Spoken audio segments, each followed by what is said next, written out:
So when looking into the lore of the map Villa on Rainbow Six Siege, I decided to just start with the obvious. There's so many Assassin's Creed references in this map that I wanted to dive actually deeper into that game itself. Like if you go to the top and you shoot down, you're going to get the reference from the bird sound. If you were to look off into the distance, you're going to see what looks like an assassin far off into the distance, by the way. Not to mention just the emblem itself on this map.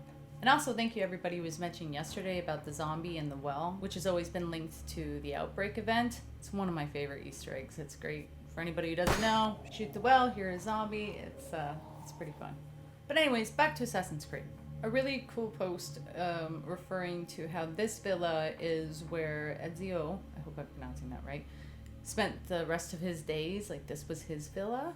So I thought that was quite fascinating. I'm not as familiar with Assassin's Creed, so I've spent the last little while trying to update myself on its rich history. First thing that came up for villas when it came to Assassin's Creed was the Villa di Miano, which is a real place. Also ended up being owned by the Pazzi family, which is in Assassin's Creed. So kudos to Ubisoft for doing these constant flows of bits of history in their games. I find it all completely fascinating. But when I compared the Villa di Miano to our villa, I didn't find quite as many connections as I was hoping to, because I thought that would have been really cool to just have them all fit like a puzzle piece. Granted, that villa has many interesting stories, even the birthplace of St. Mary Magdalene, which I thought was really, really cool. But now flipping the coin back to just R6 and their description of this map, they mention a crime family, specifically the last name Vichiguela. I hope I'm pronouncing that right.